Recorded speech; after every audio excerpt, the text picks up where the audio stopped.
ಲಂಚ ಸ್ವೀಕಾರ ಪ್ರಕರಣದಲ್ಲಿ ಮಂಗಳೂರು ವಿಶ್ವವಿದ್ಯಾನಿಲಯದ ಸಮಾಜಶಾಸ್ತ್ರದ ಸಹಾಯಕ ಪ್ರೊಫೆಸರ್ ಡಾಕ್ಟರ್ ಅನಿತಾ ರವಿಶಂಕರ್‌ಗೆ ಮಂಗಳೂರಿನ 3ನೇ ಜಿಲ್ಲಾ ಮತ್ತು ಸತ್ರ ನ್ಯಾಯಾಲಯ ಹಾಗೂ ಲೋಕಾಯುಕ್ತ ವಿಶೇಷ ನ್ಯಾಯಾಲಯ 5 ವರ್ಷ ಶಿಕ್ಷೆಯನ್ನು ಘೋಷಣೆ ಮಾಡಿದೆ. 2012ರ ಡಿಸೆಂಬರ್ನಲ್ಲಿ ಪಿಎಚ್ಡಿ ವಿದ್ಯಾರ್ಥಿನಿ ಪ್ರೇಮಾ ಡಿಸೋಜಾ ಅವರಿಂದ ಪ್ರಬಂಧ ಅಂಗೀಕಾರವಾಗಲು 16,800 ರೂಪಾಯಿಗೆ ಲಂಚಕ್ಕೆ ಬೇಡಿಕೆ ಇಟ್ಟಿದ್ರು.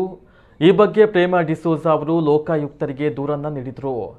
ಇದರ ಮುಂಗಡ ಹಣ 5,000 ರೂಪಾಯಿ ಲಂಚವನ್ನು ಸ್ವೀಕರಿಸ್ತಾ ಇದ್ದಾಗ ಮಂಗಳೂರು ಲೋಕಾಯುಕ್ತ ನಿರೀಕ್ಷಕರಾದ ಉಮೇಶ್ ಜಿ ಶೇಟ್ ಮತ್ತು ಸಿಬ್ಬಂದಿ ದಾಳಿಯನ್ನು ನಡೆಸಿ ಬಂಧಿಸಿದರು.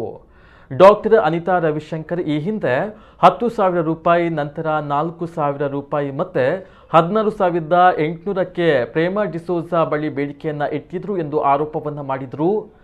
ಪ್ರಕರಣದಲ್ಲಿ ಲೋಕಾಯುಕ್ತ ಸಂಸ್ಥೆಯ ಪರವಾಗಿ ಒಟ್ಟು 9 ಸಾಕ್ಷಿದಾರರನ್ನ ನ್ಯಾಯಾಲಯದಲ್ಲಿ ಸಾಕ್ಷಿಗಳ ವಿಚಾರಣೆಗೆ ಒಳಪಡಿಸಲಾಗಿತ್ತು.